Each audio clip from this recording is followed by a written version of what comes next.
pick up our utensils, index fingers in place. Okay, good. And we're cutting.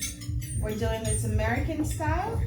We're finished cutting that piece. Place our knife at the top, making sure the knife faces you. Switch the fork to your right. If you're right-handed, keep it in your left. If you're left-handed, the idle hand goes in your lap.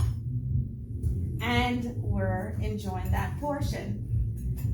It's time to cut again. Switch the fork back to your left.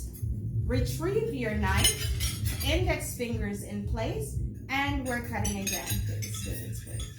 Okay. We're finished cutting that piece. Place the knife at the top. Switch the fork to the right. And we're enjoying that portion, making sure that hand is in your lap. Okay, it's time to take a drink. We place our fork in the 5 o'clock position, which is 5 o'clock position, the fork always facing upward. In American style, fork faces upward.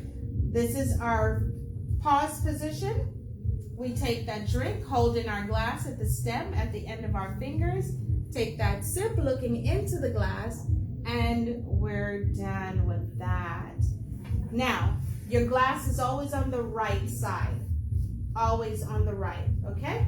Time to cut one more time. Retrieve your fork, retrieve your knife, index fingers in place, and we're cutting again. Beautiful, that last piece. We place our knife at the top, switch our fork to the right, idle hand in your lap, and we're enjoying that last portion. Now we're finished. The 5 o'clock position, fork faces upward, your knife accompanies your fork, and that's our 5 o'clock position. Give yourself a hand. Beautiful.